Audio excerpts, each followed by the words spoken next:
my dear friends and students. আজি মই এই ভিডিওটোত ক্লাস 10 মেথছৰ চ্যাপ্টাৰ 3 উদাহৰণ 13 টো কৰাম। ইয়াৰ আগৰ ভিডিওবোৰত মই ইয়াৰ আগৰ উদাহৰণবোৰ কৰাই দি দিছো আৰু সোৱা এই চ্যাপ্টাৰৰ যিমানটা এক্সাৰসাইজ কোৱেশ্চন আছিল সেইকেইটাও কৰাই দি দিছো আৰু সবখিনি লিংক মই ভিডিওটোৰ ডেসক্ৰিপচনত দি দিম, তোমালোকে চাই লবা। এতিয়া সোৱা কোৱেশ্চনটো কি কৈছে, দুটা অংক বিশিষ্ট এটা সংখ্যা আৰু সেই সংখ্যাটোৰ অংক দুটা খালকলনি কৰি পোৱা সংখ্যাটো যোগ কৰিলে 66 হয়। যদি সংখ্যাটোৰ অংক দুটাৰ পাৰ্থক্য 2 সংখ্যাটো ওলোৱা, এনে সংখ্যা কিমানটা আছে। সো কোৱেশ্চনে কি কৈছে মই ভালদৰে বুজাই আছো। সো কোৱেশ্চনে কৈছে প্ৰথমতে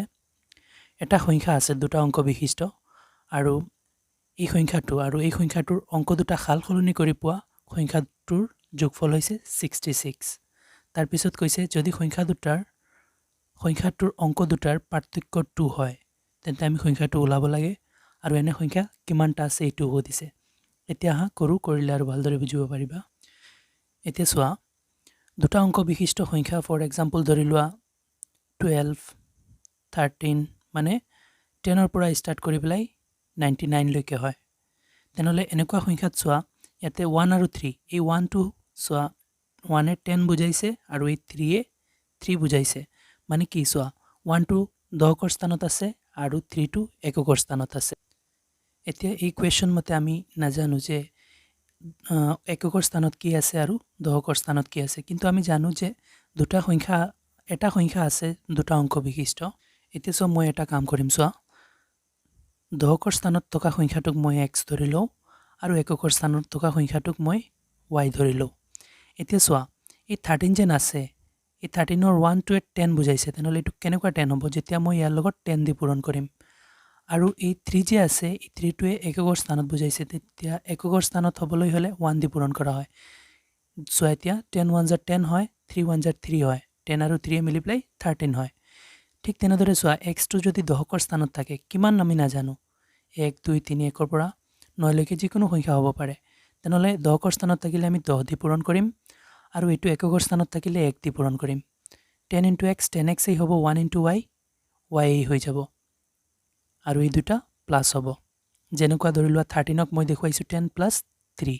তেনেহলে ইয়াতে আমি সংখ্যা নাজানো কিমান, কিন্তু দুটা অংকযুক্ত, তেনেহলে এইটো যিমানেই হোক দহকৰ স্থানত তাৰ লগত 10 পূৰণ হ'ব। ধৰি লোৱা 99 হলেও সো এই 9 টোৰ লগত 10 পূৰণ হ'ব, 10 ইয়াতে দেখুৱাও 10 * 9 হ'ব প্লাস এই 9 টোৰ লগত 1 পূৰণ হ'ব, 9 1 * 9 হ'ব। তেতিয়া হলে 10 * 9 90 হ'ব প্লাস 9 * 1 9 হ'ব, 99 হ'ব। ঠিক তেনেদৰে এই x টো আমি নাজানো, কিন্তু দহকৰ স্থানত আছে গতিকে 10 দি পূৰণ হ'ব। মানে যিকোনো সংখ্যা দহকৰ স্থানত থাকিলে 10 দি পূৰণ হ'ব আৰু এককৰ স্থানত থাকিলে 1 দি পূৰণ হ'ব আৰু এই দুয়োটা প্লাস কৰি পেলাই দুটা অংকযুক্ত সংখ্যা হ'ব। তেনেহলে ইয়াতে আমি ধৰি লওঁ যে দহকৰ স্থানত থকা সংখ্যাটো ধৰো x আৰু এককৰ স্থানত থকা সংখ্যাটোক y ধৰো। এতিয়া সোৱা ইয়াতে মই ধৰি লৈছো, সোৱা এবাৰ কি ধৰিছো, ধৰো দহকৰ স্থানৰ অংকটো x আৰু এককৰ স্থানত অংকটো y। এতেকে এনেকুৱা যদি এটা দহকৰ স্থানত এটা এককৰ স্থানত হয় তেনেহলে সংখ্যাটো কি হ'ব, ইয়াতে লিখিলো। এতেকে সংখ্যাটো হ'ব 10x, মানে দহকৰ স্থানত যেটো থাকে মই ইয়াতে যেনেকুৱা বুজাইছো যে সেই তাৰ লগত 10 পূৰণ হ'ব আৰু যেটো এককৰ স্থানত থাকিব তাৰ লগত 1 পূৰণ হ'ব। এককৰ স্থানত y আছে যেতিয়া y লগত 1 পূৰণ হলে y 1 * y এই হ'ব আৰু দুইটা প্লাস কৰি সংখ্যাটো হ'ব। যেনেকুৱা সোৱা 90 + 9 সো 99, এই 99 ৰ 9 ৰ লগত 10 পূৰণ হৈ 90 হৈছে আৰু এই 9 ৰ লগত 1 পূৰণ হৈ 9 হৈছে আৰু 90 + 9 মিলি পেলাই 99 এই হয়। এতিয়া সো সংখ্যা হৈছে এইটো কোৱেশ্চনৰ ৰেকৰ্ডিং, এই সংখ্যাটো দুটা অংক বিশিষ্ট সংখ্যা। এতিয়া সো কোৱেশ্চনে আকৌ কৈছে যে আমাক এই যেটো সংখ্যা হৈছে এটোৰ অংক দুটাৰ স্থান খালকলনি কৰিলে, মানে y ক দহকৰ স্থানত আনিলে x ক এককৰ স্থানত নিলে যেটো সংখ্যা হ'ব আৰু এই যেটো সংখ্যা আছে এই দুইটাক যোগ কৰিলে 66 হ'ব, এইটো কৈ দিছে। তেনেহলে সোৱা ইয়াতে মই লিখো প্ৰমতে, এইটো আমাক প্ৰশ্নই কৈ দিছে এইখিনি কৰিবৰ কাৰণে। প্ৰমতে এইটো সংখ্যা 10x + y এইটো নৰ্মেল সংখ্যা, আমাক যেটো কোৱেশ্চনে কৈছে এই সংখ্যাটো তাৰ পিছত এইটো খালখলনি কৰিবলৈ কৈছে খালখলনি কৰি ইয়াৰ লগত প্লাস কৰি 66 হয় এইটো কোৱেশ্যনে কৈছে তেনেহলে এতিয়া আমি এইটো কৰি আছো প্লাস দি দিও আৰু অংককিটা খালখলনি কৰো চোৱা y আছে এককৰ স্থানত y মই এতিয়া দহকৰ স্থানত লৈ গৈ আছো তেনেহলে দহকৰ স্থানত গলে y লগত 10 পূৰণ হৈ যাব প্লাস x আছে দহকৰ স্থানত x টো আহি যাব এককৰ স্থানত তেনেহলে x ৰ লগত 1 পূৰণ হৈ যাব 1 * x x এই হৈ যাব এতিয়া চোৱা এইটো হৈছে নৰমাল সংখ্যা আৰু এইটো হৈছে এই সংখ্যাটোৰ অংক দুটাৰ স্থান খালখলনি কৰাৰ পিছত আৰু কোৱেশ্যনে কৈছে নৰমাল যেটো বনাম এইটো আৰু খালখলনি কৰাৰ পিছত যেটো হ'ব সেইটো দুইটা প্লাস কৰিলে 66 হয় সো প্লাস কৰিছো মাজত 66 হৈছে এতিয়া চোৱা এইখিনিৰ পৰা মই এটা সমীকৰণ বনাম তাৰ পিছত সমীকৰণটো বনোৱাৰ পিছত আকৌ তাতে আৰু কথা কৈ দিয়া আছে সেইখিনিৰ পৰা আৰু এটা সমীকৰণ বনাম তেনেহলে এতিয়া এইটো বনাইলো তাৰ পিছত হেতু চোৱা এইটো ব্ৰেকেট কিটা উঠাও সো ইয়াতে 10x আছে 10x ৰাখো প্লাস y এইটো প্লাসে প্লাসে প্লাস 10y প্লাসে প্লাসে প্লাস x ইকুৱেল 66 এতিয়া চোৱা x y কাউন্ট কৰিলো 10টা x আৰু এটা x এ মিলি প্লাই 11টা x আছে প্লাসৰ তাৰ পিছত প্লাসৰ 10টা y আৰু এটা y মিলি প্লাই 11টা y আছে প্লাসৰ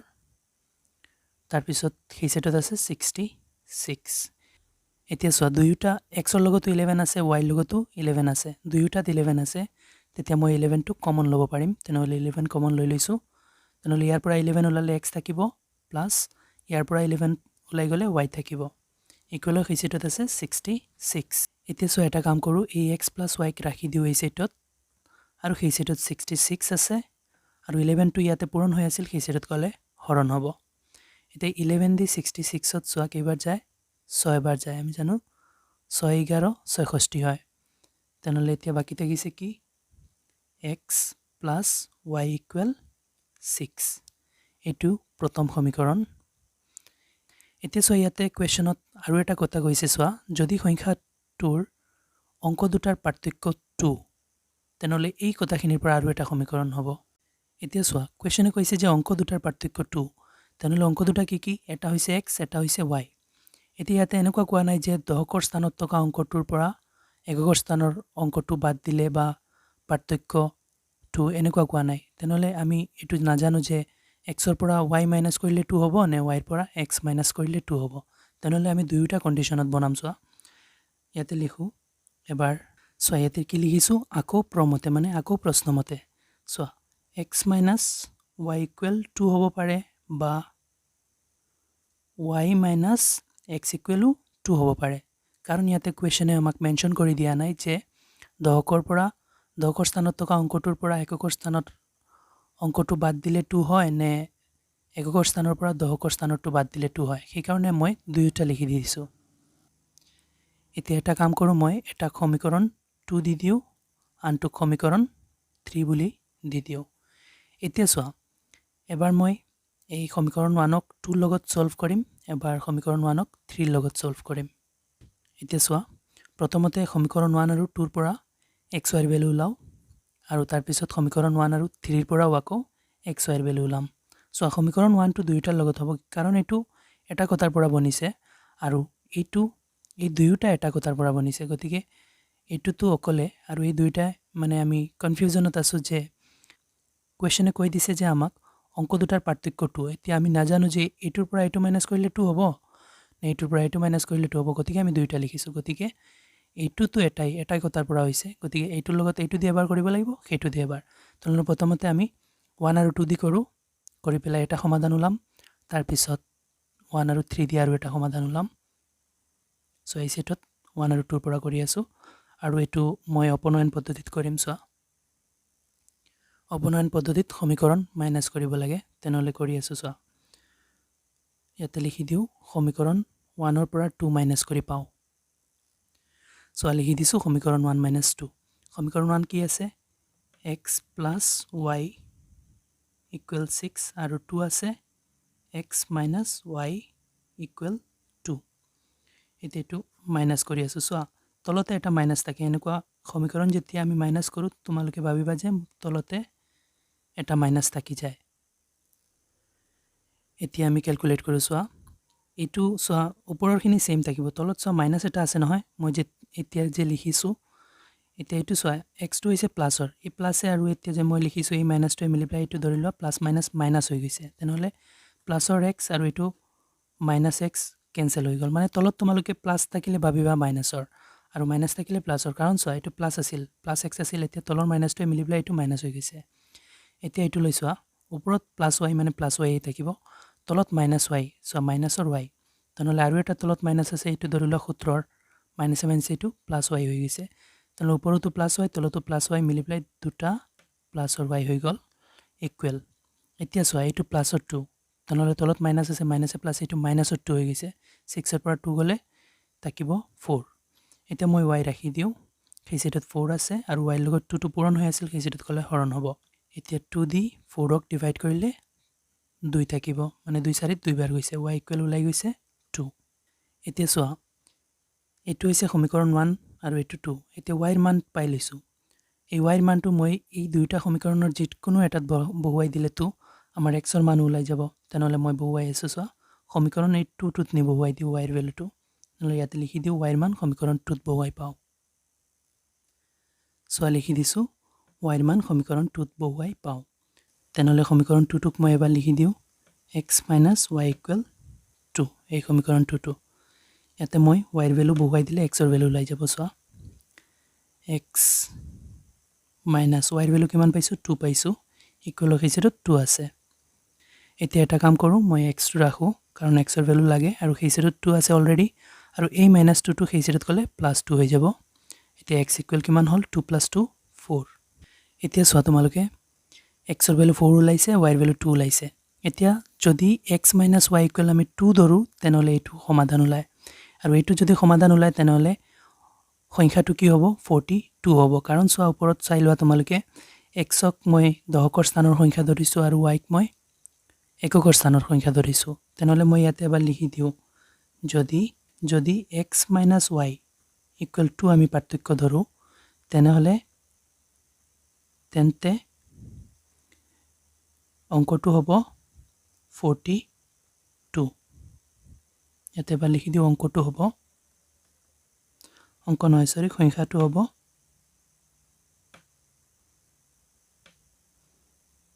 42 এবাৰ চাই লোৱা 42 কিয় হ'ব এটো চোৱা দশকৰ স্থানৰ সংখ্যাটো 4 আৰু এককৰ স্থানৰ সংখ্যাটো 2 তেনেহলে 42 হ'ব কাৰণ চোৱা x ক মই দশকৰ স্থানৰ সংখ্যা ধৰিছিলো আৰু y ক মই এককৰ স্থানৰ সংখ্যা ধৰিছিলো ওপৰত তোমালোকে চাই লোৱা প্ৰথমতেই দিয়া আছে তেনেহলে x দশকৰ স্থানৰ সংখ্যা আৰু y এককৰ স্থানৰ সংখ্যা হলে 42 হ'ব কাৰণ এটো দশকৰ স্থানত এটো এককৰ স্থানত এতিয়া হা যদি আমি অংক দুটাৰ পাৰ্থক্য এটো ধৰো y - x = 2 তেনেহলে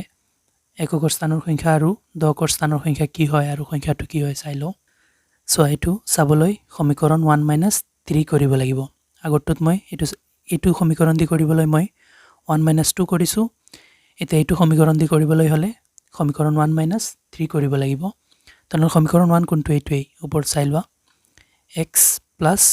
y = 6 এটো সমীকৰণ 1 আৰু ইয়াৰ পৰা মাইনাস কৰিম সমীকৰণ 3 আছে কি চোৱা x y - x তেনেহলে চোৱা এই সমীকৰণটো মই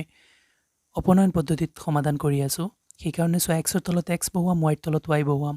সেই কাৰণে এটো সজাবলৈ হলে চোৱা x ক প্ৰথমত লিখিব লাগিব তেনেহলে ইয়াতে -x আছে -x লিখি দিছো আৰু প্লাসৰ y = 2 সো x টো x ৰ তলতে বহুৱাইছো এতিয়া চোৱা সমীকৰণ দুইটা মই মাইনাস কৰি আছো ইয়াতে মাইনাস চিন দিছো তেনেহলে চোৱা তলত মাইনাস থাকিব এতিয়া চোৱা ওপৰটো +x আৰু তলতটো -x আৰু তলত আৰু এটা মাইনাস আছে নহয় মই মাইনাস কৰিম হিচাপে মাইনাস দিছো এটো মাইনাসে এটো প্লাসৰ x হৈ যাব তেনেহলে +x মিলি পেলাই প্লাসৰ দুটা x হৈ গল আৰু এটো চোৱা প্লাসৰ y ওপৰত আৰু তলতো প্লাসৰ y কিন্তু এই মাইনাসে প্লাসে মিলি পেলাই এটো -y হৈ গৈছে তেনেহলে +y - y কাটি যাব আৰু ইকুৱেলৰ হিচাপত চোৱা এটো প্লাসৰ 6 আৰু এটো প্লাসৰ 2 তলত মাইনাস আছে মাইনাসে প্লাসে মিলি পেলাই এটো -2 হৈ যাব তেনেহলে 6 ৰ পৰা 2 গলে থাকিব 4 এতিয়া ইয়াৰ পৰা আমি x ৰ ভ্যালু উলাম চোৱা x টো ৰাখি দিও হিচাপত 4 আছে আৰু 2 টো পূৰণ হৈ আছিল সেইচেটত গ'লে হৰণ হ'ব 2 4 ত 2 টাইমছ যাব মানে 2 4 2 বাৰ গৈছে x ইকুৱেল ওলাই গৈছে আমাৰ 2 এতিয়া x ৰ মান ইয়াতে যিকোনো এটা সমীকৰণত নি বহুৱাই দিলে হৈ যাব তেনেহ'লে মই সমীকৰণ 3 ত বহুৱাও x ৰ মান ইয়াতে লিখি দিও এবাৰ x ৰ মান সমীকৰণ 3 ত বহুৱাই পাও সো লিখি দিছো x ৰ মান সমীকৰণ 3 ত বহুৱাই পাও তেনেহ'লে সমীকৰণ 3 টোক এবাৰ লিখি দিও ইয়াতে y - x ইকুৱেল 2 এইটো হৈছে সমীকৰণ 3 আৰু ইয়াতে মই x ৰ ভ্যালু আনি পুট কৰিম y ঠাইত y মাইনাস ঠাইত মাইনাস x ঠাইত 2 ইকুৱেল সেইচিটত আছে 2 তেনেহ'লে y ৰাখি দিও মাইনাস 2 সেইচিটত গ'লে কি হ'ব সেইচিট 2 এটা অলৰেডি আছে আৰু এই মাইনাস 2 সেইচিটত গ'লে প্লাস 2 হৈ যাব y ইকুৱেল ওলাই গ'লে 4 এতিয়া চোৱা তোমালোকে সমীকৰণ যেটো দ্বিতীয় কথা কৈছিল যে অংক দুটাৰ পাৰ্থক্য 2 তেনেহ'লে অংক দুটাৰ যদি মই y - x ইকুৱেল 2 ধৰো তেনেহ'লে x ৰ ভ্যালু ওলাব 2 আৰু y ৰ ভ্যালু ওলাব 4 আৰু x - y যদি ধৰো তেনেহ'লে x ৰ ভ্যালু 4 ওলাব আৰু y ৰ ভ্যালু 2 মানে উল্টা তেনেহ'লে ইয়াতো তেনেকুৱা লিখি দিও যদি মই এই সমীকৰণটো লও পাৰ্থক্যটো এইটো লও ইয়াতে লিখো যদি y - x লও ইকুৱেল 2 মানে এইটো লও এককৰ স্থানৰ পৰা দশকৰ স্থান মাইনাস কৰি প্লাই যদি আমি 2 পাৰ্থক্য ধৰো তেন্তে আমাৰ আনসাৰটো হ'ব তেন্তে সংখ্যাটো হ'ব